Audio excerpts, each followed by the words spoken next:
I feel nothing reading Game of Thrones. A Song of Ice and Fire.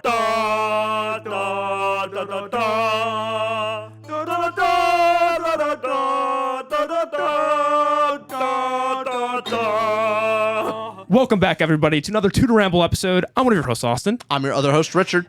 We have so many takes to defend that we have to do a part 2 of this video, Rich. And then a part 3, a part 4, a part 5. Never ending. We had to do a part 2 because in one we had 24 takes that we wanted to defend, but also because last time we rambled and ranted so long, we only got through 9 in the hour and a half we were here. However, one of those was Death of the Author, which we have to defend our take of that. We have to. We always have to rant on it. The most correct we've ever been. We have to. And if you're just tuning in for the first time, go check out our part 1, but stick around here if you want to stay and watch this one first, because we are defending any of the book takes that we've had throughout our channel's history, that commenters that you all have said, hey, we disagree with that. That's a bad take.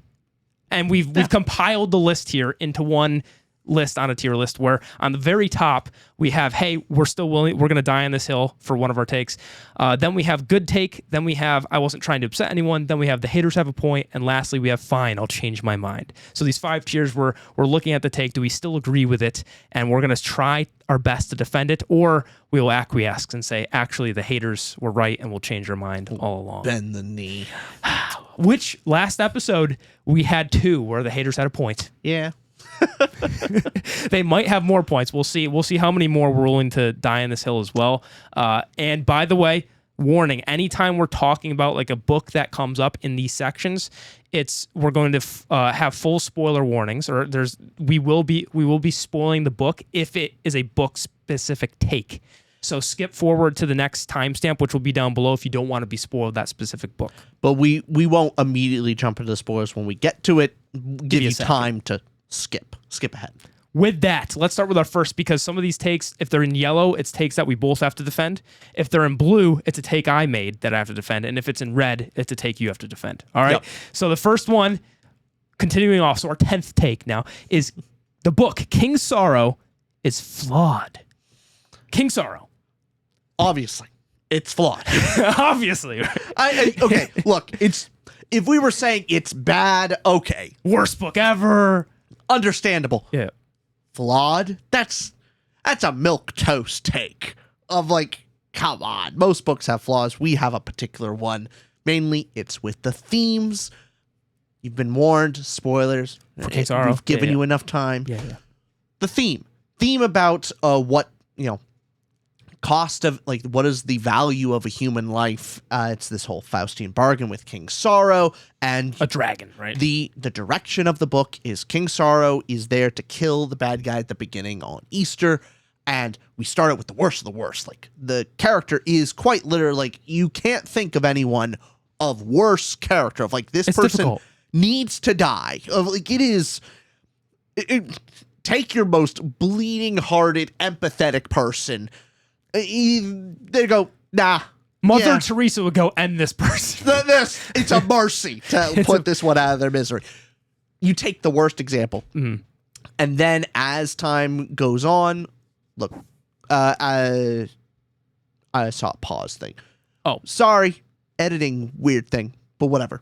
Anyway, as time goes on, it's the Faustian bar gets worse. Okay, how many innocents are worth the cost of killing this really evil person? Like, basically, it descends into that madness. And however, However, the issue that we had with it, and I agree with you on this take, is that it's not as much of a drop in the descent because the characters already agree with the moral of the story and the message in the very beginning. Are two heroic or like the moral characters that are basically our North Star for it. Already agree.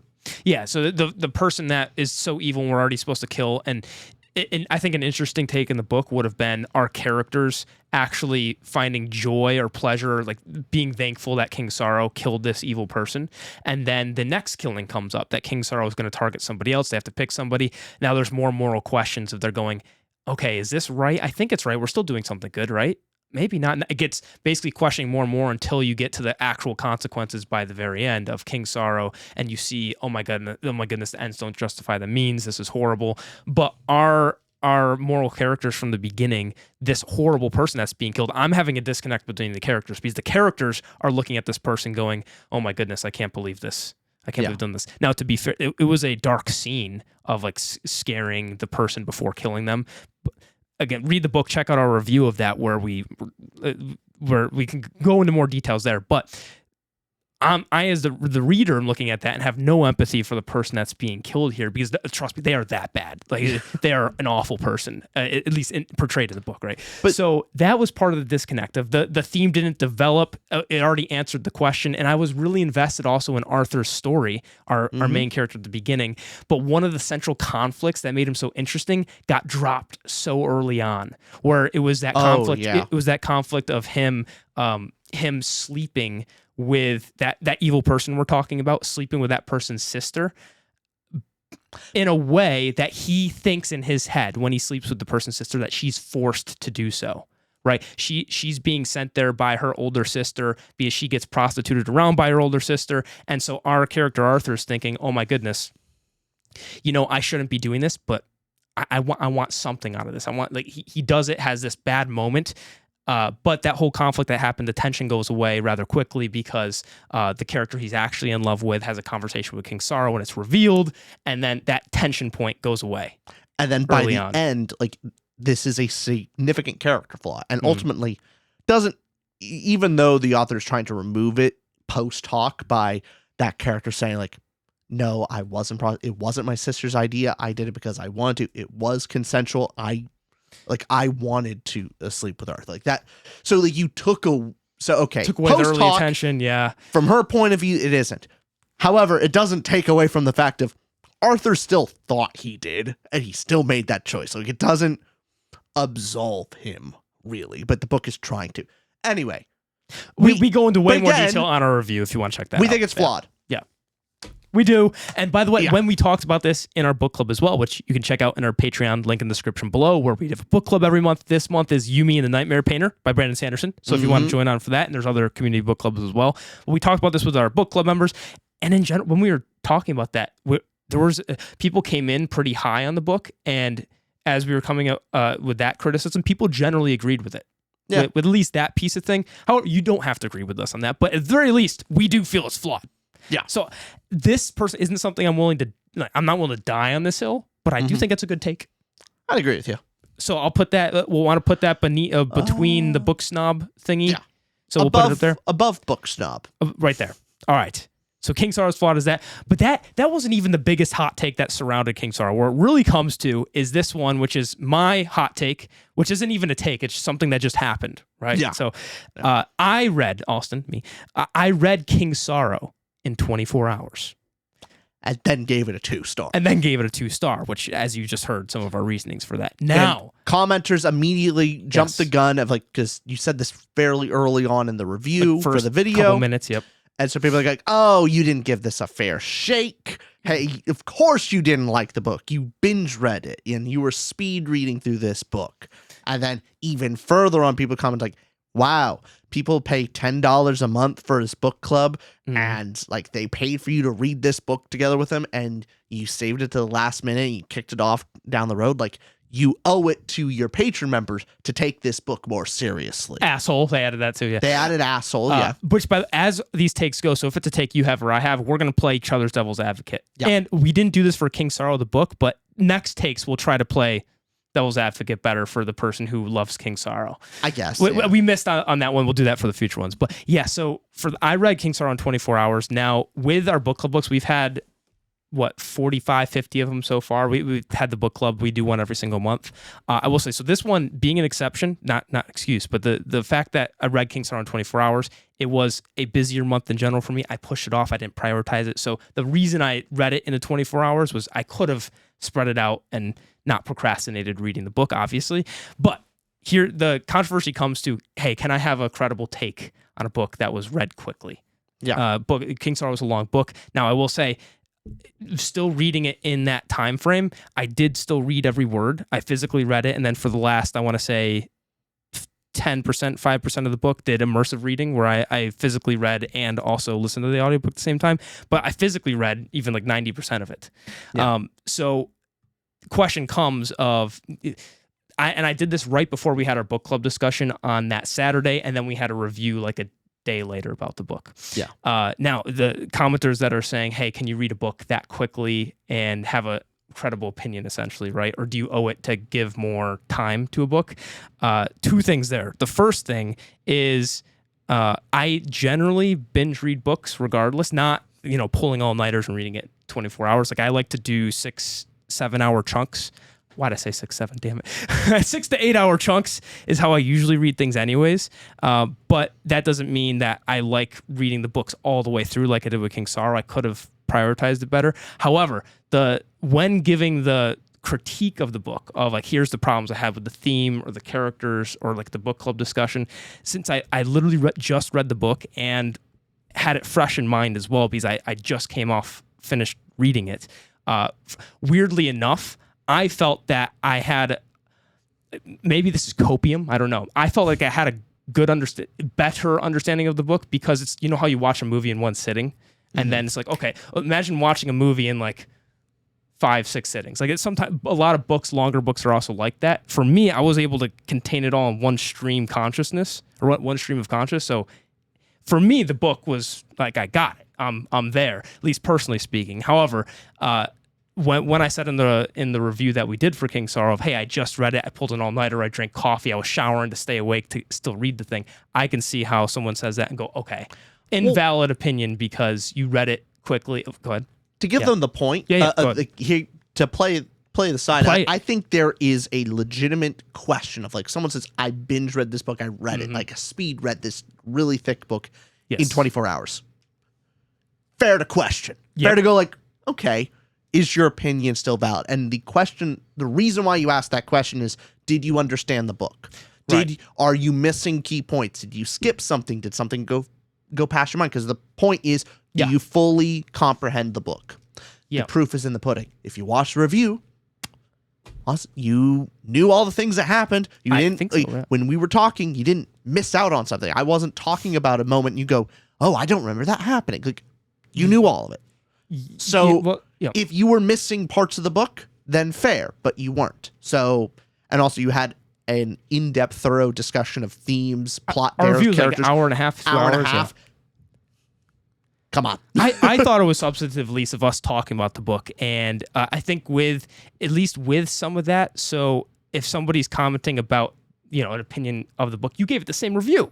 I know. The same rating as well. So it's like, okay, even if you want to erase my opinion, I will co-tell your opinion and then think what you think as well. Yeah. So I do get the point of people. I get, like, I don't typically binge read and stay up all night. It was a bit of a fun thing in the Discord, at least, if I was updating people like, hey, it's 2 a.m., I'm still reading the book, and I was having kind of fun. Like, to me, it was like a fun, playful thing with the Discord, but also actually reading the book. So I was still doing the thing. Okay, sorry, last thing on this. Like, obviously want to give every book due credit and that it deserves. At least on the book club side, I think the worst thing to do in that would have been, hey, I'm not going to read the book club book that the patrons selected. Like, I will always finish the book club book, whatever it is, even if I put myself in a bad position like I did. Like, okay, I have to read this one in 24 hours and suck it up. Yeah. But I'll say for this one, I wasn't trying to upset anyone. I'll put it in that score. It's just something I did. I've done it once, and I would love to do a live stream one of these days, like a 24-hour live stream of reading a long ass book and have breaks or something like that. I don't know. Prove I feel the like haters wrong. Just to be like, yeah, you can digest a book in 24 hours. But there's that. I wasn't trying to upset anybody. Okay. All right. Do you want to next take here? This is red, so that means it's your take. I feel nothing reading Game of Thrones. A Song of Ice and Fire. You feel nothing reading A Game of Thrones and A Song of Ice and Fire in general. You feel nothing. Nothing is a strong word. I like it. Like, it's a good book. I get why everyone loves it. If you don't know, I'll give the rundown of, like, ultimately, I didn't read Game of Thrones, but then I knew when the show was going on, I didn't watch it. But I had friends who did. I saw YouTube videos on, lore videos. And basically, I came across a bunch of the spoilers, both from the show and the books. I know a lot of the key details, a lot of the history of the houses, and tangential. Like, I don't have a deep knowledge, but I have enough to kind of spoil a lot of the surprises. Ultimately, this makes my reading experience poor because I lack the surprise. So the big shocking moments that a lot of people will get and going, oh, wondering what's going to happen next. I know what's going to happen next. And that's so that you take that away. But in your case, you love the show. And so yes, you have lost the surprise, but you have the emotional connection to these characters. You fell in love with these characters during the show. And so you get to see more of them on the page and you have this connection. I don't have that either. I don't have an emotional connection to Tyrion. Like, it's just not there right off the bat. So I'm not surprised, and I don't have the emotional connection. To some degree, I feel like I'm going through the motions. But when I read it, I can acknowledge, hey, it's well written. Hey, there's characters I'm liking more. Like, honestly, the characters I know less about from the YouTube videos, I like more. In general. So spoilers affected you, essentially. The combination of spoilers and no emotional connection to the show. So it's not like when you watch Lord of the Rings movie and love the movies, and then you read Lord of the Rings the book and go, okay, I have the emotional tie to Frodo and Aragorn, etc. To me, it's more like that's what you can do the trade-off. Like, okay, I lost surprise, but I do still have that emotional connection to those characters. I have the worst of both worlds on here. It's just the unfortunate thing. I'm hoping as the books go on and we continue reading them, that I will enjoy them more. I already liked book 2 more than I liked book 1. There you go. And so, yeah. I don't know. It's a thing where maybe the later books have less spoilers, from the show and maybe stuff you looked up because it diverges more from the show. So maybe you'll like them more. Yeah. And also, I need time with the characters to fall in love with them. You didn't. You walked into you started reading book 1, you're already in love with these characters. You already love them, and you just now get to read about more of them. I'm surprised you didn't love the world itself more, or any of the extra lore that you get in the book. Now, especially season 1, the early seasons of the show do a fantastic job adapting, so it gets... I would even say for season 1, almost a 1-to-1. I mean, it's really good. It's really close, but for the book, you still get these added layers of lore and depth, and the prose itself. When you get introduced, I still remember how Tywin's introduced, and his personality and description of his face just match perfectly.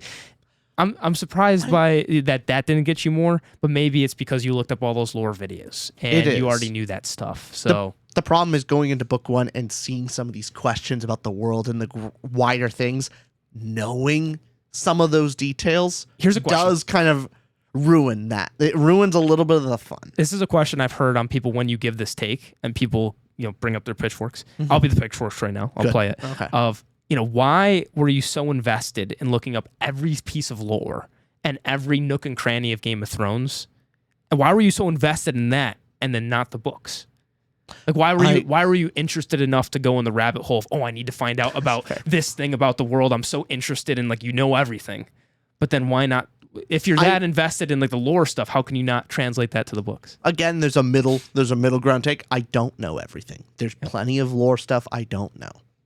But I know some. I know enough. I know enough. I wouldn't say I'm not deep into it. But that's the thing. I wasn't deep enough into the lore that I would go read the books.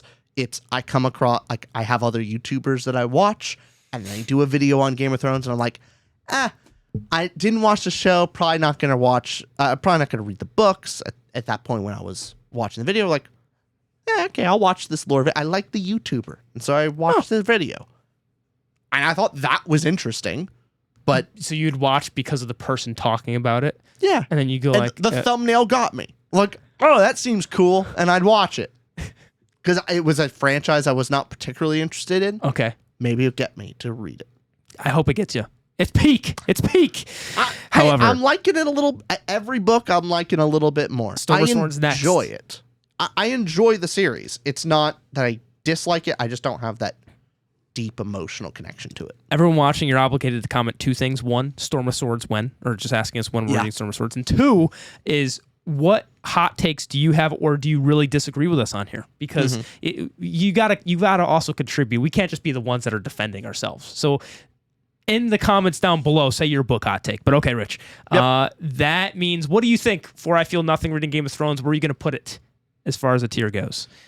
Are you going to I'm not trying to upset anyone. It's just how I feel. It's my emotional reaction to it. Like, that's fair. I don't know what to tell you. Now, where should we put that on here? Middle, right there. That's fine. There we go. Yeah. I'm not trying I don't know what to say. It is how I'm telling you how I feel. All right. You see why I put that I wasn't trying to upset anyone category, because it's just like a thing you state that you're like, oh. Like, someone's upset. Sorry you're upset. I don't know what to do. I don't know what to do for you. But I wish you did. I'm upset. I wish you loved it. But okay, our next one. This is a take that we both have. Yep. Okay, it's in yellow. We didn't like Jade City. Nah. That's our next take. Unfortunately. Yeah. Unfortunate. It is unfortunate. It's one of the books brought up so many times from a bunch of other booktubers, a bunch of our friends, that they really love this series, and especially more so that they go, hey, this is one of the best trilogies of, like, it ends perfectly. It's just... Also, best urban fantasies I've heard. Yep. It's very mafioso, and it has your Jade, and the series is Jade, not Jade Legacy. Oh my goodness, Jade City, Jade Legacy. What's the whole trilogy called? The Greenbone Saga. Greenbone Saga. Yeah. By Fauna Lee, who we had the pleasure of interviewing. Fauna Lee's great. We met her at Dragonsteel as well. Series in general just didn't connect for me personally. I think thinking back to that review, a couple things that didn't hit for me was somewhat the writing style. I remember somewhat of it feeling like that the C.S. Lewis quote comes back to me, or the C.S. Lewis article on science fiction where he describes his different categories of what makes science fiction. And he was saying how one of the types he doesn't like in sci-fi, which, by the way, Jade City is fantasy, but, take sci-fi / fantasy in general. One of the things that he doesn't like is when something has a fantasy element, but you could have told that story at home. The fantasy doesn't really add anything much to it. And at least with book one, I felt that the Jade element was just kind of there, but it was really a mafioso story that I've seen in other elements. Like, I know the type. I know the mafia type. I've seen those stories before. And the actual fantasy was left much to be desired for book one. Yeah. So I didn't see the hype there. And I also saw there was the Academy... there was the Academy trope background with one of the cousins, I believe. I'm forgetting if it was a cousin, but part of the family. That kind of quick, didn't get enough with them, but got just enough for us. Somewhat interested at the end. That was some of the things for me. There was stuff there. Hero or Hilo, one of the main characters, he was the most interesting to me. Yeah, I don't know. It just didn't connect. But it's not. I don't think it's a flawed book or bad book when I think about it. I think it's one of those that just I wish I liked more. Yeah, I think the style, so the prose, there were a couple things that I felt was like there were moments and scenes that took me out of the story for, like, it just felt a little too on the nose of, like, there was this great setup and good description of what's going on and how, like, you can feel by the context and description of how the character acted, and you go, oh, I know how the character feels. And then Nara kind of comes over the top and, like, says exactly that. It's like, jarring, you don't need to say it. Like, I got it. The thing that sticks in my head is I'm sorry, we're blanking on these names at this point, but the daughter, the daughter character, the senior daughter, comes back into town, comes back, and she hesitates. Shay, yes. Yep. Shay is hesitating. It's Lan, Hilo, Shay, and Andon. Yeah, Andon's the kid we were talking about in the show. Yeah, Shay. But she's hesitating to go outside, like, feeling like will she be accepted back home? She's returning home. There's the shame she left. She comes crawling back. All these mixing emotions. Interesting stuff. But it describes it in the sense of, like, she pauses at the gates. And then, like, okay, cool. I'm getting all this through context. And then Nara just says, like, she paused as if, like, her family and shame was right out the side of the door. I'm like, I get it, yeah. I get it, please. Overly telly. Yeah. Sometimes got it. Yeah. That would be maybe the more flaw aspect. Then again, that is style. So, I don't know. Is that a flaw? Is that a preference of style? Potato, potato. Take what you will. Where it comes down to preference for me is I didn't connect with the characters.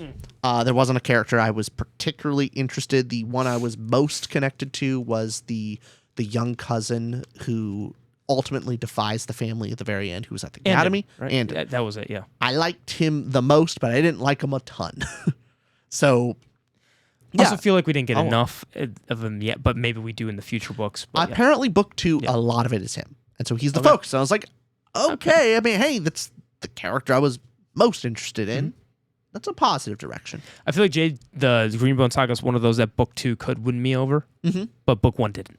Yeah. So, And I mean, hey, that's how was many- my favorite how many of series those ever. series? Sun Eater is my favorite series ever, and book 1 I was really disappointed by. Yeah. So, all right, which one are we thinking for that? I would say I wasn't trying to 7 anyone for this one, too. Sure. I'm just kind of there. Yeah. I Bottom of it. yeah. Let's go bottom of it. Why not? Yeah. Right? Yeah. Kind of there. All right, next one. Here we go. Gardens of the Moon is hard to care for. All right. That's our take. I'm already up here. It's got to go at least good take. I think so, too. Because this is not just think like a so. me preference of like, here's what I connected to. Come on. Okay. Come on. So- Even Malazan fans, and I'm becoming one. I'm becoming a Deadhouse Malazan Gates. fan. Deadhouse Gates, Thumbs up, awesome. thumbs I'm up. in the middle of It's Memories great. of Ice, and Hold there because I haven't started yet.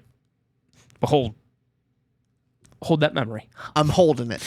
But yes. Besides the point, I'm becoming a Malazan fan. Yeah. Even now, I'm going like, hey, look, book 1's a hard. It's a big bite. Mm-hmm. Some people are gonna choke. I choked. Do you blame me? It's a big bite. It's a big. Come on. No, the main thing is how the book is structured. It's really hard to connect of like what's important.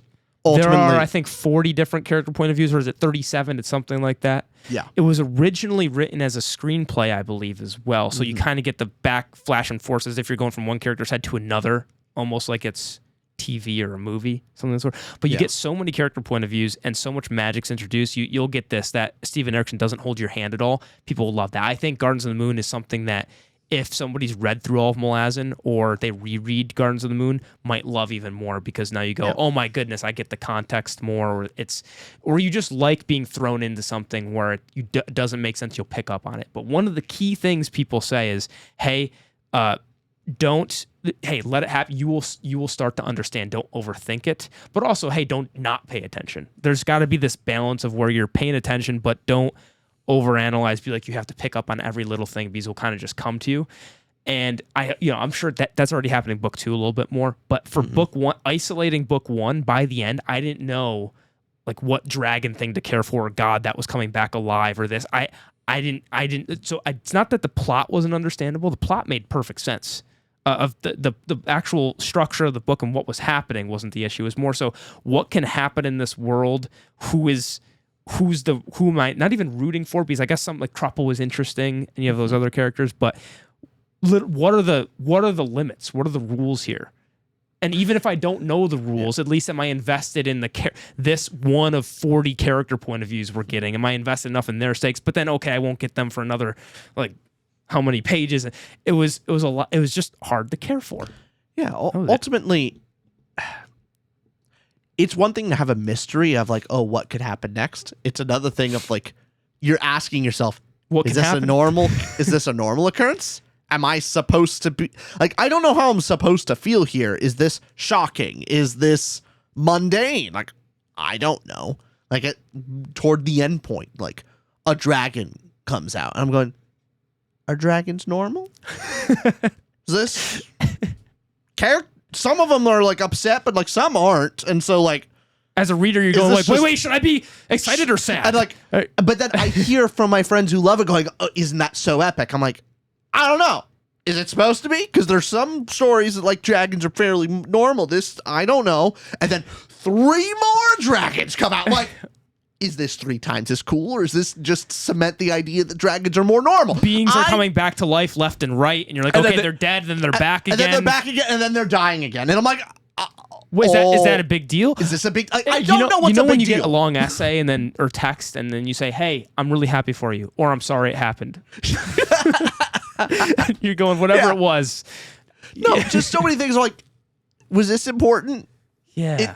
It felt like it was supposed to be important, but I have no idea. Yeah. And so, yeah, you go after it, you read the end and go, a lot of things happened. Mm-hmm. I can't connect with a lot of it, but okay. Stuff did happen. I would say for this, at least for that, I think even to Malazan fans, that's understandable. It's hard. Yeah. Come on. I would go good take. Yeah, it is. I'm going good take with that. But where do you want to put that? Bottom of good take. Yeah, let's put bottom of good take.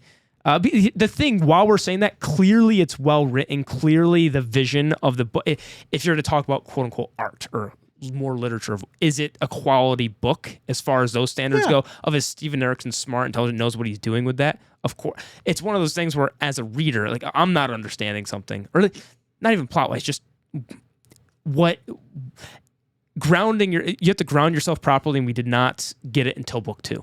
So yeah. Hey, which I think book 2 improved on all of the things that we had flaws with in book 1. Book 2 doesn't hold your hand, but it does focus your gaze. It makes you know what to care about. Well, the main thing is I'm not giving spoilers for book 2, by the way, but I'm just saying that as far as it introduces you to something. Oh, it's so good. In the beginning, it teases like, hey, this thing is happening. It's important. It's growing. World building thing. Yes. Ooh, okay. What is that? The characters know it's a big deal. Okay, I now know. Okay, I know what to focus. That's a big deal. And then as it grows, I'm going, oh my god! Like I'm taken along the ride with the characters instead of just thrown at the wall of like, hey, and this thing happened. I'm like, all right. Yeah, Garden's Moon feels like and then. However, Deadhouse Gates feels like therefore. The more justifying the Okay, next take. This one's blue, so that means it's my take. Red Rising Fanboy. I'm a Red Rising fanboy. I love Red Rising. Not just Red Rising, the series, the 6 books that are currently out up to Lightbringer, Waiting for Red God, but even book 1, I'm a fanboy. And this is one of the things, notorious, famous, infamous, whatever you want to say on the channel. And I love Red Rising. I do love how this is so. I've been put into the role against my will of the fact that you're the Red Rising fanboy, that I now have to be the Red Rising hater. Book 1. I liked to loved all the books. Book 1, you gave like a 6 something, and you were like, that was our old scale. Yeah, but yeah, sure, it was our old scale out of 10. Sure, fair. Maybe today would be different, but it was like I had this enthusiasm. Some of the things that we get more known for are reviews that are more popular reviews, the ones that have a lot of views on them, or the ones we mention a lot because Red Rising is one of those series. Sun Eater we talk about, Stormlight, one of the ones we talk about a lot on the channel. Red Rising is one of those. Yeah. And so when people think, oh, what books does Austin like? They often think of Red Rising and not, the more mature side of me, which is my Pure Nessie, my Annihilations, my Children of Times. Not my, not my exquisite taste, but they talk the Red Rising guy. Yeah. Which of course I love that good old fun. It's fun. I love it too. No, you don't. Not like I do. So I just want on the record. Nope. I am also a big fan. You're just crazy with book 1 and 2. And you're less crazy with book 2. Book 2 is... But whatever. Book 2 is... What do you mean? I love book 2 more. I know. Oh, you're saying like it's less crazy to love it. Got it. But you're already at like book 1 is perfection, and then you're like, okay, book 2. And you're like... Oh, it's even more perfect. It's more like, come on. There's a degree here, whatever. I mean, how do you not read a book that goes, I would have had peace, but my enemies brought me war. And then on Mars, what do you have to do to kill your loved ones? You have to pull the feet to break the neck. That's what they have you do in this dystopian Mars. And doesn't even realize that they're trapped on Mars, goes out of there, AO dies. He has to fight the power. He has to become one of the Golds to defeat the Golds. There's politicking, there's fighting, and then I love Pierce Brown's even from the get-go, from book 1, Red Rising. I'm a fan of Hunger Games. Like, give me more Collins, right? Isn't that Susan Collins, right? Yeah. Hunger Games. Yeah. Give me more of that. I love Hunger Games. Brings me back to my childhood. Put that in space. Give me some badass action that feels like Gladiator or Mad Max Fury Road. What is there not to love about book 1, Red Rising? I'm even talking there. The rest of the series, people get on board. Like Dark Age, that's a masterpiece. Yeah. Lightbringer's well loved. It's more controversial to love book 1 is the issue for people of how can you like book 1? I think your experience of reading Red Rising came at the right time. It was an early point in your new reading journey. Sure. In the same vein of me with Wheel of Time. I think that like it is our equivalents. The only Do you thing, know what I mean? I see what you mean. It came at the right time. The only reason I would say, like, sure, maybe I would like a little less if I read it now. But you would, but yeah, it's the passion. I think a lot, the passion behind it is a lot due to when you read it. In the same vein of my passion for Wheel of Time, I will defend it. I love it, but my intense passion is definitely.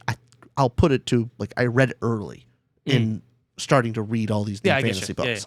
In the same vein of like what was like third or something. Like you were reading you read Sanderson, and then pretty quickly on like Red Rising. Like it was pretty early. It was early on, and it's such quality that like it's quality enough right out of the gate. Yeah, yeah. The only reason that maybe it would like, I don't know. It's like you can never know if it's the right place, right time that you read the book, but it already aligns with like some of my favorite movies. Is the thing of no matter when I was going to read Red Rising, like one of my top 10s are of like I love Gladiator. It just gives me that kind of stuff in book form. Yeah, I already like that kind of stuff. I'm gonna love it, of course. Give me more. But yes, I'm a Red Rising fanboy, and I'm sorry I'm gonna die on this hill. Yeah, I'm gonna die on this hill. I'll put it. You know what? Do I put it above or below the Wheel of Time is a waste of time? I'll put it above. Just be not. No. I think it goes above everything. I guess not above Death of the Author is that's the top. I'll put it above Name of the Wind. I'll put it second. But love comes before hate. Yes. Wait, after apparently. Before, like love is greater than hate. Oh, so you want Red Rising first? Yeah. Well, no, because you hate the Name of the Wind. Oh, but then I hate the Death of the Author. I say that's how I thought you were thinking about it. That's just separate. Objectively, we're correct. Okay, we're most that's correct objective there. Correct, and then move on. Got it. Okay. All right. Next take. This is one that's just from you, Rich. Yep. This is in red. So you say it's a waste to read only for enjoyment. When did I say that? In our hot takes episode. Nice. Now, I think it was there were only some comments on this. It wasn't like the biggest scandal ever, but do you want to maybe you were being a little hyperbolic at the time? Yeah. Maybe. I am being hyperbolic with it because I understand there's two directions here. I should say this. You were saying this for yourself, by the way.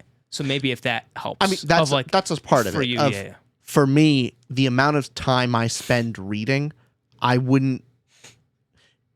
In the same vein of video games. Video games is my enjoyment. I'm not going to be really. I don't really care about the ultimate quality. What did I have a fun time? And I don't spend a lot of time into it. Books, it's my passion. I read so much that I don't just want to read the same book over and over and over and over again. And where my thought is like, it's a waste of time to just read for enjoyment. To me, it's like, how much time are you spending on this? We have a friend of ours that, Justin, I'll just name him because why not? I don't care. Justin, our boy Justin, he was reading Percy Jackson, the series, back to back to back. Like he would finish and then start back at book one again. It kept going over and over. I'm going once, twice, like reading. I get it, you enjoy it, but like that's a lot of time. Like that's a lot of book time to just reread over and over again. To me, that seems like a waste of time. It's one thing of like, oh, I read a couple chapters in the evening to relax. All right, yeah, it's whatever.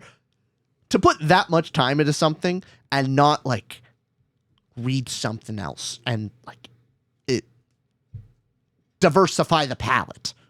That seems wasteful. You only have so much time on this planet. If you're dedicating that much time, maybe try and improve. Like it's the same thing. Go to the gym. If I go to the gym and I'm not trying to do progressive overload, I'm wasting my time. Like, am I having a good time? I got a good sweat on. Sure, it's not nothing, but you're going to spend the time anyway. Let me obviously play devil's advocate. Go ahead, try. I will. Because you mentioned earlier video games. Yeah. Of what right now you're kind of asking the question for a hobby, are you a critic? Like, are you a serious hobby enjoyer or are you a casual? You know, how much do you care about the hobby? Because is he really reading Percy Jackson nonstop? No, it's like when he wants that escape, just something to enjoy. He was reading it on. I caught him like he was round 4. Round 4 of reading. Yeah. Let's see. I'm looped back around. I don't think it was that much. I don't think it was. It wasn't that much. No, it was a lot. Okay. Like I was like, you were on book 7. Couple weeks later, a month later, I'm like, you're back on book 3. What's on here? What's going on? The point being, so let's say for example, video games for me. I don't go to IGN. I don't rate video game. I don't look for the art in video games. That's more the escape or something. Something for you. If you don't go there, you go there and could literally play Pac-Man just over and over again, or whatever the game is. That's your escape. You're just pure enjoyment. It's when you think of that hobby, I am just going there to enjoy and have fun, to escape. It's pure escapism. It's not even like I'm trying to, with books, of course, there's escapism. But for you and I, it's also more than escapism. We try to reflect on it and learn from it of, hey, me wanting to write a book. I want to do this. I want to discuss on the podcast. We have all these benefits that come from reading. And a lot of people listening are probably going to lean on that camp too, because they're listening to a booktube channel where, but how many hobbies do you have where a lot. We have too many hobbies. But how many of those hobbies fall into the category of, hey, this is just my screw off, I'm turning my brain off, and I'm enjoying? A good amount. And how many, why can't reading be that for somebody? It can. To me, it's just, it is fully dependent on the amount of time you dedicate to it. Okay, it's when you determine it's too much. Yes. It's the Richard scale. It's like, out. If you're spending I read a little bit at night for fun, all right, whatever. In the same way, if somebody played video games too much. If I saw someone playing basketball 2 hours every night, 3 hours, and was going through it, and consciously was like, yeah, I don't want to improve at basketball. I'm playing 3 hours a day, but I don't want to improve. I just play to move my arms about. It's just a little exercise. I would go, you're already spent 3 hours a day. Why not try to improve? Come on, you're spending so much time. What if they enjoy improving, though? That's their enjoyment part. I want to play and get a little better. If I'm playing Pac-Man so much, so many hours, you should try to improve at it. I want to be the best then. Why not? Kill the ghosts faster. Yes. It's purely time investment. If you were investing a ton of time into something, you should probably try to get better at it. If you're not, why are you putting all that time into it? What if getting better at it makes the hobby less enjoyable? How? For example, in what situation? I'm going to bullshit one right now. Hold on. Come on. I got one. Sometimes. What if getting better makes it less enjoyable? So, for example, you like golfing with your buddies. Okay. And you're getting so good at golfing. But the thing you enjoy is hanging out with the lads. Uh-huh. But you're really good at golfing, and now your friends suck at golfing. You've gotten so much better at golfing, but now you have to drive in that car with these bum asses, finding golf balls in different state lines, and then going, man, now the game that you're so good at isn't fun because the whole thing you love was just hanging with the lads the whole time. So you getting better at golf made the weekends with the boys more boring. Oh my God, that's actually a good one. Let's go. It's also most depressing. But wouldn't it be bad? Be like, hey, I'm trying to improve in golf, and then you lose your friends, but you gain the craft of golfing, which we weren't going to go pro anyways. You're in your 30s, you're in your late 20s, and you decided, I'm going to finally golf because what else am I going to do with the rest of my life? Yeah. I can't find a woman. I can't satisfy it. And then you're just going, all I can find is golf. Yeah. But then you get good enough to then the one thing you had in your life was, I'm going to hang with Rich on the weekends. We're going to talk books and we're going to golf. And now Rich can't golf. What the fuck? And that's an example. What if you just want to spend 3 hours a day golfing and screwing off with the lads? 3 hours a day. At that point, that's not a lot for golfers. But even then, I would see it as you're spending 3 hours a day every day, and you're actively trying to not improve. find a different hobby. Like, Or get better friends. Or get better friends. Like, there's something wrong in this. Go to the league, get other friends that are This equation is not mathing right. That's all I'm saying. Whatever you dedicate the most amount of your time to, probably should be like, okay, might as well improve. You're already spending the time. Why not? Another fun example of this could be in the case of chess, where if you getting really good at chess, sometimes for professionals the games can get more boring because you know the person, if they're not going to make a mistake, or like how to solve the game. Not that humans actually know the perfect move all the time, but if you're Magnus and Hikaru, there are some amazing games, but when you're a professional, a majority of the games end in a stalemate because they know too well how to defend. And some of the most fun chess is actually in that range of, I'm biased because this is my range, but like 1800 to 2100 is some of the most fun chess because people know the game extremely well. However, you'll still make mistakes and you'll still be able to find moves that surprise the other player. It's got like the perfect mix of understanding the game well enough, but not being geniuses at the same time. Yeah. Oh, that's the sweet spot. And I'm biased, but there's another example. Karaoke. Karaoke is fun specifically because people are bad singers. Now, who's singing for 5 hours a night, though, right? I know, but the point is, it gets progressively worse if you get better at singing. Oh, like our buddy Chip is so good at singing. I know. Like when he does karaoke and that, like I love hearing him sing and it's amazing. But now, not in karaoke. Oh, what? Like I don't want to. Okay. If we're doing a karaoke thing, yeah. You gotta, like, if you're good at singing, you have to pick a song outside of your range because that's the fun. That's the fun of, like, with your friends. Trying something new. Everyone's gotcha. sounds a little bad and you all get to have a laugh and it's fun. If you're good at singing, it's like impressive, but it feels more like showing off. Unless it's shit. Yeah, but still, I think he would agree with me too. Yeah, I get what you mean. But it is like when he's doing it in front of strangers, it's more fun because you see other strangers going like, oh, then you get to feel proud of your buddy. friend. You feel proud. You're like, let's go. Yeah. But if we're in like a karaoke room and it's just like all of us drinking, having a time, which I don't think we've ever done that. But I've done once. I've done it with strangers. Yeah. Oh, you have? Yeah. Oh, fun. I was invited out to a karaoke bar by the table I was serving. Like I was the waiter and they like the table said like, hey, what are you doing after this? Do you want to go to karaoke? And I was like, you know what? Fine. I'll be adventurous. Sure. That was a pretty fun cool. Time. Yeah. Oh, do you remember when we were at that weekend excursion and you went up in front of everybody and sang? Yeah. And did your thing? It was the most nervous I'd seen you. I know. You were really nervous. And it's weird because you're not like when you gave speech at wedding, you were like not nervous at all, but when you've also sung in front of people I've seen and you weren't nervous, but that particular time you were really nervous. I've always had stage fright and it's just like sometimes I conquer it, sometimes I don't. There's certain situations. Yeah, you're like at times I've seen you're like 9 for 10 of not stage fright. Generally speaking, maybe it's like when you're doing it, when it feels like you're showing off, maybe it's part of it. Of like the singing is like, oh, you're trying to do really well. Maybe there's some of that in there. I don't know. Sure, I don't know. I'm not a bad singer, not a particularly great singer, but but it depends on it's my confidence at the time. Sure. I don't know. We do fine when we're doing panels and stuff for the channel and that, like Dragonsteel, the Gala for Sun Eater. I generally have more confidence in speaking than I do singing. Got it. Okay, maybe it's the talent portion. I don't know. But hey, there's your golf, chess, and karaoke examples. Anyways, that was just, I do get your point. It's just it's fun to bring examples up. So what are you feeling for this? I can't say I wasn't trying to upset anyone. That would be a lie. You can't say that.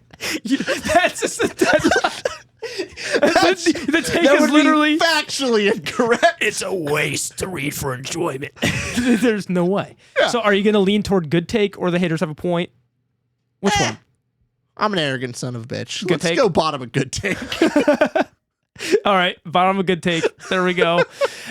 I think I explained myself well. It's a very I don't begrudge someone like, hey, reading for enjoyment. It's the specific person of I see them spend so much time into something and going, all right, if you're gonna spend all that time, like other things, there's like, okay, improve, but whatever.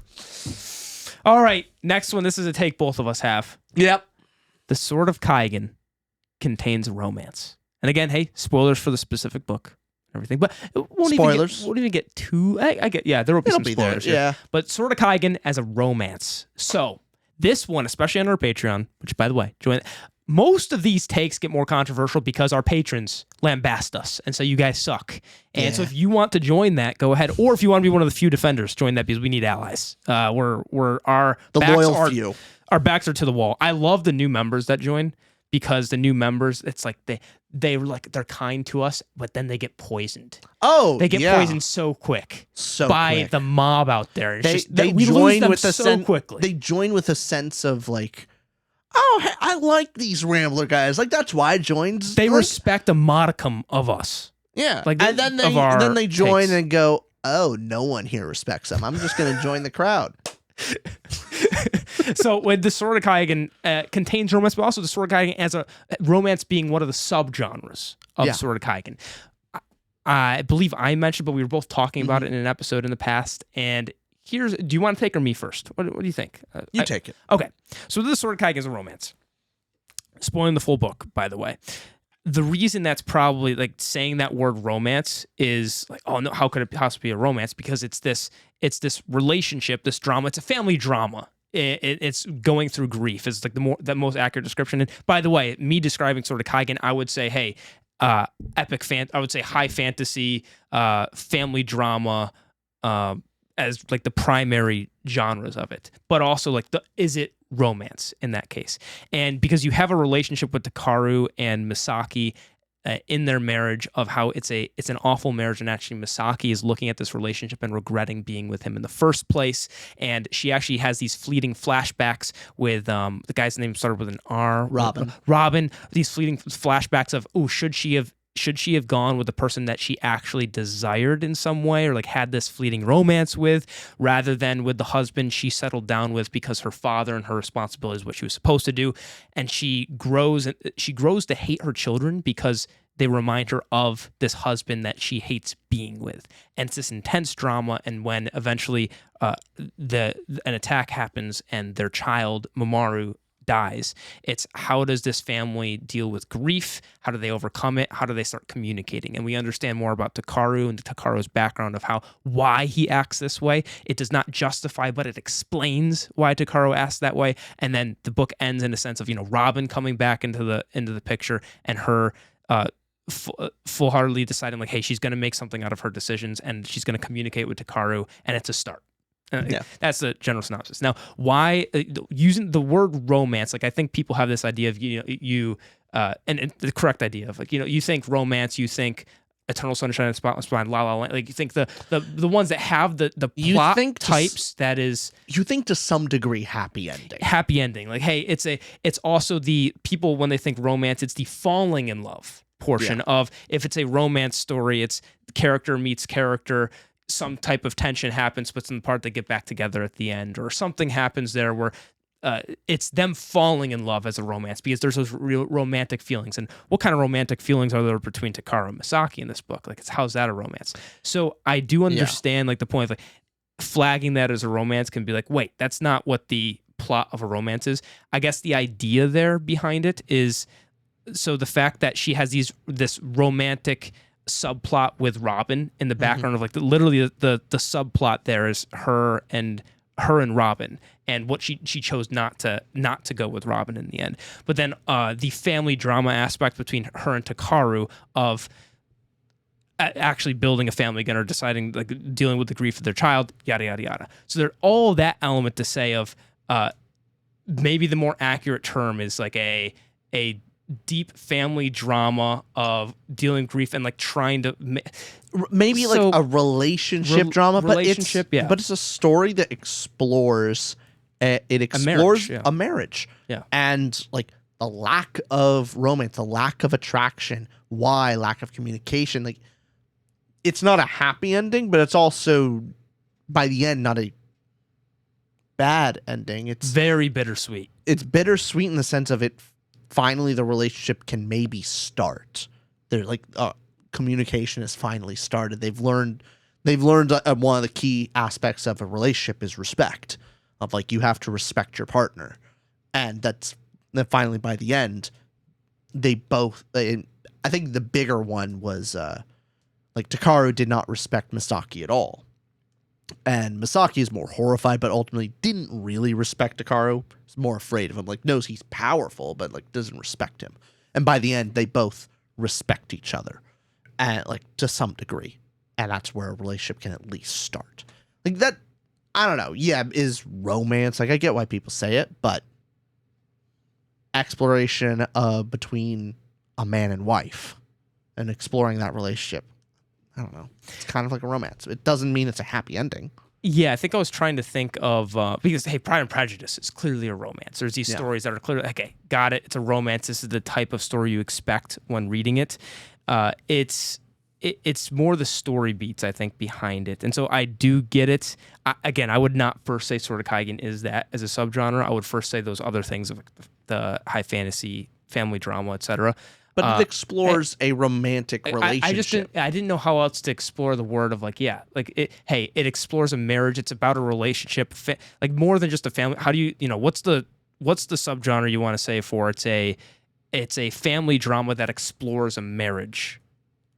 It just felt easier to say like, okay, explores a relationship. I don't know.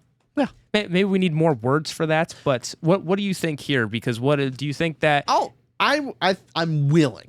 Mm-hmm. I'm willing to slightly bend the knee of like the haters have a point in the sense of I agree with you. I understand the point of view, and like when big words are meant to be understood. Yeah. Mm-hmm. When someone says romance, I know what most people mean. Me saying Sword of Kaigen is kind of like is romantic. It has a romance element to it. Is confusing, and I know it's confusing saying that, and so. Fair enough. I will agree with you. Of haters have a point. I think when I talk about Sword of Kaigen in the future, it's more so about that it contains this romantic subplot of like there's a part to it, but it's a family drama first and foremost. Contains a romantic drama. Yeah. Yeah. All right. Haters have a point. Where's that going? Let's go top of it. Yeah, let's go top of it for now. Yeah, let's do that. All right. I'll take the next one. Next one. Go Audiobooks count as reading. Just like it's saying, words are meant to be understood. Yes. What does someone mean when they mean reading? Reading, generally, this whole topic is like, oh, I read the book Red Rising. Oh, great. What'd you think about like, so you have consumed that material and understand it and can talk about it with me. Wonderful. No. I listened to the book. Oh, that means you haven't read it. No. Obviously, when someone means like, hey, did you read that book? And they audiobooked it. Functionally, yes, they did read the book. You can talk to them about it. Like, it is understood. But if you mean physically read it, yeah. What do you mean? What are your aims? What is your goal when asking, hey, did you read that book? That depends. Like, if someone's blind or you're asking a child, did the child read that book? No, they did not have the capacity to, but they listened to their parents about it. But no, audiobooks count as reading. If you listen to the book, if you don't think so, then blind people can't read. I mean, like, yeah, Rich, blind people can read. Of all of these this is one of the most controversial ones. I know there's going to be people listening right now that are like, hey, audiobooks do not count as reading. It's not what the word means. And it's to people that are, it's to that person I want to talk to, because I want this to be communicated clearly at the very least of when somebody says, hey, audiobooks count as reading, or being like, hey, I read Red Rising, as you say, that you read it. All we're saying is that the word read, as the person's using it, not how you or I think in our head. Forget how, if you disagree and you're watching, forget how what you think reading literally is this, right? When someone says that statement, what do they mean when they say it? And what they mean when they say it is like, I have consumed the book so I can talk about it, as you're saying. And as an example, I use this in the past when we talk about audiobooks as well, because we've talked about this debate several times before. But in the same way that if you and I are on a walkie-talkie, you listener and me, and I say, hey, do you read me? Do you read me? On the walkie-talkie, and you say, I read you on the walkie-talkie. That's a thing people say on the walkie-talkie. what we actually mean it by "do you read me" is "do you hear me?" But we don't say "hear" because it's just a saying. It's a type of speech we say. There is probably some historical linguistic reason, but another example I use, there's hundreds of these, but I go back to these two. It's, hey, can you roll down the window for me? That person isn't literally rolling down the window. They're pressing a button because cars used to roll down. Now they don't anymore. But our speech, we still say that. So our speech hasn't caught up to the fact that we haven't come up with a new word of not new words. Obviously we know the word, but because books are a medium that are meant to be read and they're published that way, we still use the linguistics of like, hey, reading, because it is a book. Books are associated with the word read, even though, yes, literally you're listening to it. You and I, listener, we're on the same page. We know the difference between actually with our senses listening and listening to something versus reading something.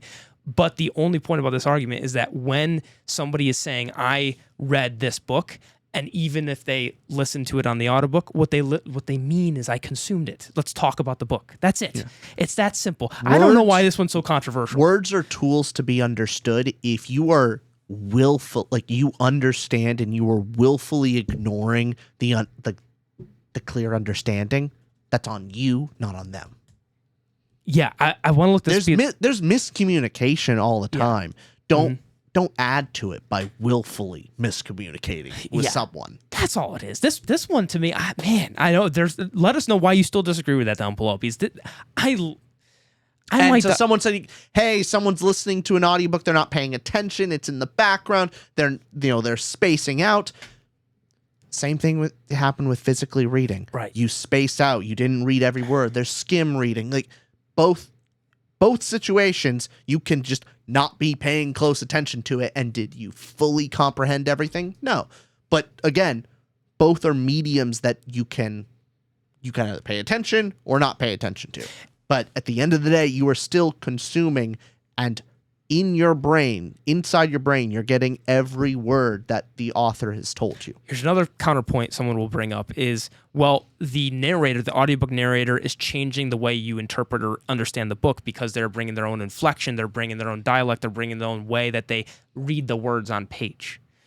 We're not saying that literally that reading and audiobooks are the same, as in the sense that it's the same type of consumption of like one, hey, for example, our favorite audiobook narrator, Jeff Hayes, he elevates the book for us. We prefer listening to it when we listen to Jeff Hayes. We'll mention that, hey, we also listen to the audiobook. We've read the Dungeon Crawler Carl series. I've read Dungeon Crawler Carl. That's one of the series where I listen to the audiobooks on that. That's all. So when Jeff Hayes or somebody's giving an audiobook performance, that doesn't mean that that person and you, because here's the other thing too. You, when you're reading a book, have a different internal narrator's voice than Rich or I does as well. So like when I'm internally reading it as well, whatever voice I'm saying in my head is different than yours. So regardless of somebody narrating it at you or you narrating it to yourself, it just comes back to that point of we're saying we consumed. Read means consumed is what the person means when they're saying they've read it. That's all. Okay. That one gets talked about a lot, but let's put that, honestly, I think I'll die in this hill. Yeah, I'll die in it. I think I will. Let's put it, I guess, bottom. Sure. Maybe even above Dispossessed. Yeah. Yeah. Just because it really is just, and it goes back to our top take here, the death of the author, is understand the intent of the speaker. Like, I think we can understand the intent of the speaker there when they say read. We don't have to be, not pretentious. What's the thing? Pedantic. Pedantic. We don't have to be pedantic and go like, well, actually, you mean... Because we understand. Yeah. Okay. Whatever. That one. Okay. I know we're going to debate that. Continue to debate down below. Let us know, because there's plenty more points to address with that debate. But okay, the last thing on it does shock me that that's so controversial. Like when talking about that, I thought it's like one of those casual sub conversations. But I promise you, it's one of the hottest things on BookTube is talking about do audiobooks count as reading. I'm more baffled that it's that controversial. I don't know. Yeah. I don't know. I am a little surprised. Next one, this is a take I had. Yep. Harry Potter is a portal fantasy. All right. I don't even have to play devil's advocate. So. You're just wrong. So, Harry Potter is a portal fantasy. Reason I said Harry Potter is a portal fantasy is because 9 3/4, train 9 3/4 goes through like the portal thing and ends up in Hogwarts. The problem with this doesn't end up at Hogwarts. Oh, ends up in a new train station. Yes. Yeah. Then goes to Hogwarts. So the that being the portal is why I said Harry Potter's a portal fantasy. However, a portal fantasy is literally you go to a new world, and Hogwarts is still in our actual world. So yeah, I'm gonna go fine. I'll change my mind because I think I'm just wrong about this one. Yeah. Hogwarts is still on Earth. Yeah. Still in England. Yeah, like it's there. When saying it's this, hidden, but like I've been wrong. I knew I was wrong on this. However, when I said it, I was like, oh, okay, the portal goes into the next train station. Got it. That's what portal. Like, no, it's actually Narnia is a portal fantasy because you go into the wardrobe and now you're in Narnia. Yeah. Or Alice in Wonderland, all those kind of stories. Watch me say a wrong one or another. Yeah, fine. I'll change my mind. You guys are right. You got me on that. Harry Potter is not a portal fantasy. Would you look at that? I'm wrong. All right. Don't clip that. No. All right. Next one. Rich, this is for the Woman in True Crime episode that we did. Now, specifically. Okay, it just says women in true crime. That was the episode. Yeah. That was more specifically with the, like when we were talking about why do women read true crime more, and like what is the actual reason for why they do so. Mm-hmm. And then we were going back and forth about like, okay, what's the reason for why women tend to, which by the way, this is generalizations. We can have a generalizations conversation about, back and forth. But right out of the gate. Oh no. Just cutting off at the pass. Yeah. If you're a guy down below going like, I'm a guy. I like true crime stuff. That means it's not a woman. Not everything is applicable to you. There are things called generalizations, trends, generalities. They can exist and exceptions can't. Like, that is actually fine. One of the interesting conversations. That's all there. like. No, one of the interesting conversations there is we talked about. So Ursula K. Le Guin has an essay where she talks about why do Americans fear dragons. Yeah. In that essay, what she talks about is like why do men read less, right? And this is back in the 1970s. She's saying why. But I read a lot.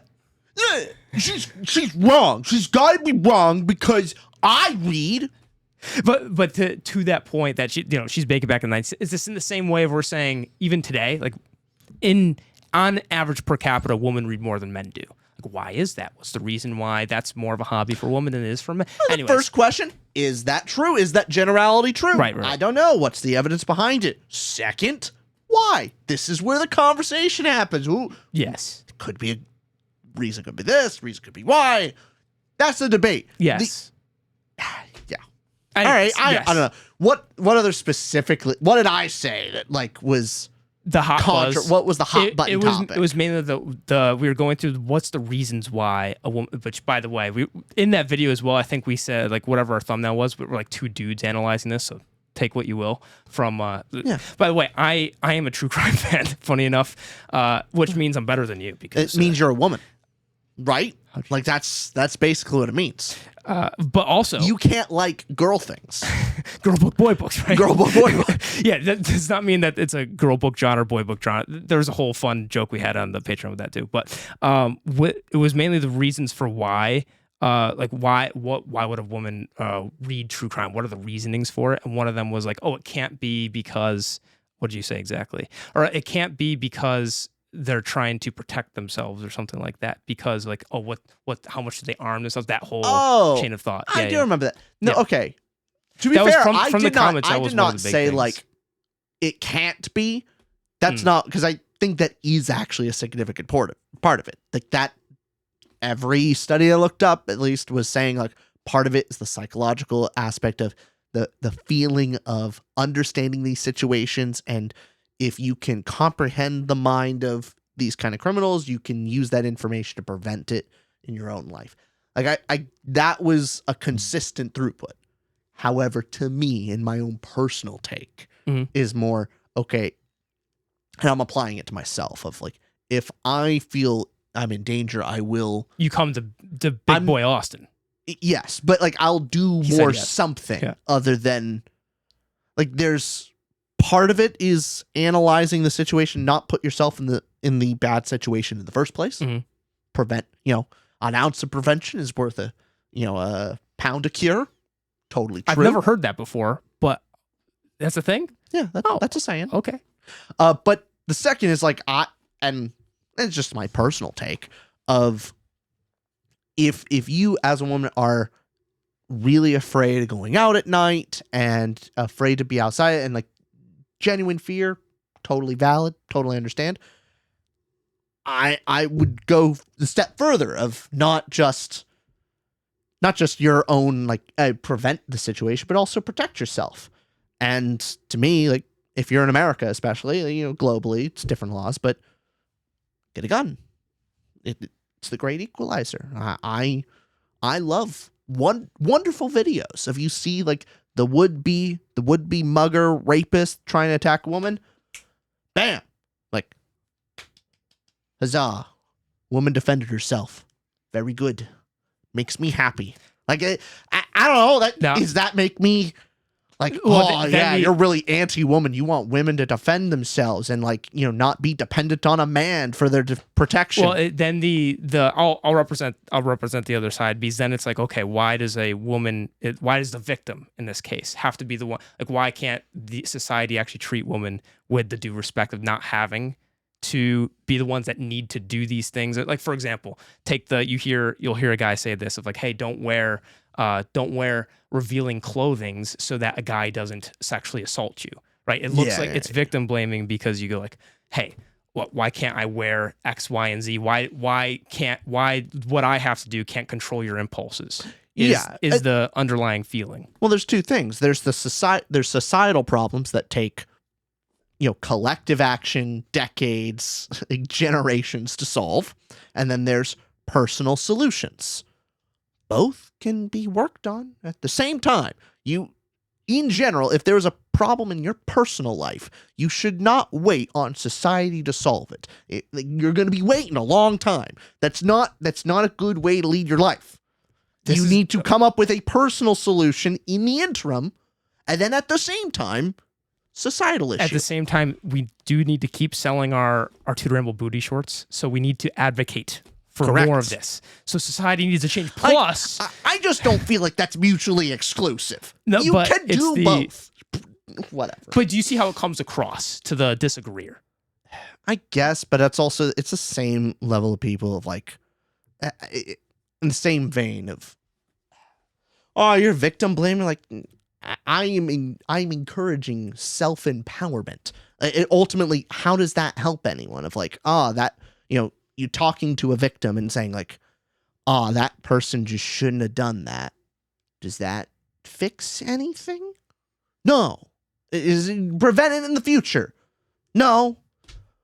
It's a nothing statement. It leads to nothing. Like, that takes decades. Like, just saying it doesn't help. Practical solution is, I don't know. See, you're thinking with rich brain, you're not thinking with woman Austin brain. Is the issue we need to think with. There you go. Take the sexism away from me. Like, yeah, you're right. Oh, you're right, Austin. You know, those damn women brains just getting whatever. It's my own part. Like, I understand your intent with all of that, because you're going, when we were analyzing the like why is true crime more alluring? Which, by the way, just when we were looking up stats and that, it just generally is. So it's like, oh, why is that? Looking through the reasonings, and then when you're being prescriptive of like, here's the solution, you know, or anything like that. Now, what would be interesting? Well, actually, where do you land with this on the scale? First off, for this take, I'm not trying to upset anybody. Okay, so you're like, there. We'll put that me saying top of there. We'll put top of there. Yeah. Ultimately, I am not invalidating society level solutions. I'm specifically talking about individual personal level options. And like, I would think this is a good option. I'm like, just because you say one thing and don't say another thing, like, you disagree with this thing. No. I'm talking about this other thing over here. Let's focus here for a second. Whatever. Anything else on that? Women shoot attackers. I want more dead rapists in the street. But I guess the second part of that that's more controversial is like the gun. It's, you know, the U.S. gun debates, etc. We're just going to disagree on it. Well. All right, next topic is the Failures of Grimdark video. What was wrong with that one? The fact of when we were talking about the Failures of Grimdark and the problems with Grimdark in general, people were upset that we were.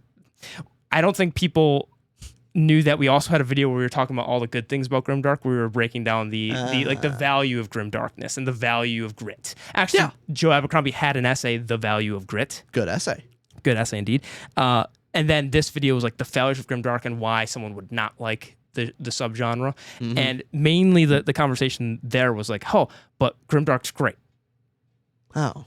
And I think that video, maybe we should have been more clear about, like, hey, we did say in the video, we're like, hey, we talked about the benefits earlier. This one's now about what are the failures, like, why does the subgenre not work for us? This is a common annoyance of when, especially speaking on the internet, of if you want to talk about a certain subject, like talking about one thing, and then go like, well, why aren't you talking about this other thing? It's like, I'll get to it.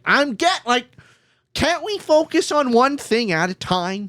Like, just because you're talking about one subject doesn't mean you don't see any other subject.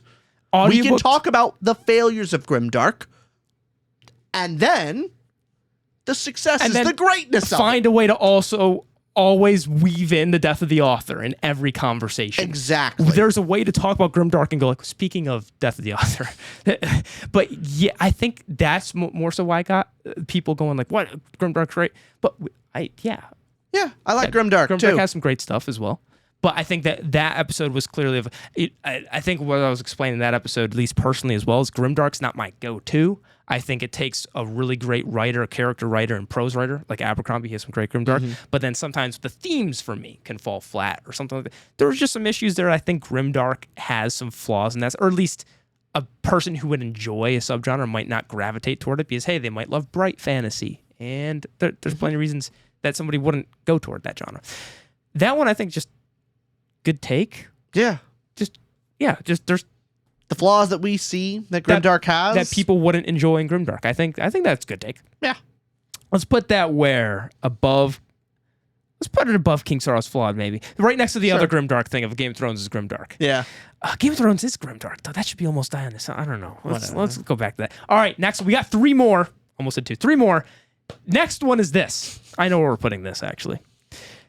This is both of us not finishing a book series in a timely manner. I'm going to put this on Fine Will Change My Mind. Do you agree?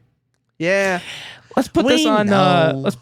This is the most egregious one, mainly because there's a lot to read. We know we start series and we have the review and we don't come out with the next one for a while. And yeah, ultimately, look, it's one thing if you're by yourself and you have full control over what you're reading. Like, oh, I'm really into this. I'm just going to read this series. Yeah. We can't do that completely.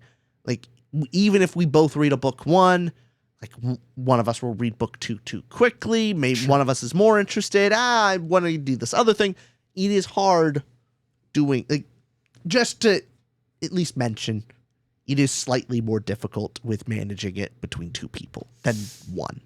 The schedule of 1 is easier to manage. It does make it harder. But it is a flaw. We want to do better at it. We're sorry. Yeah, we know.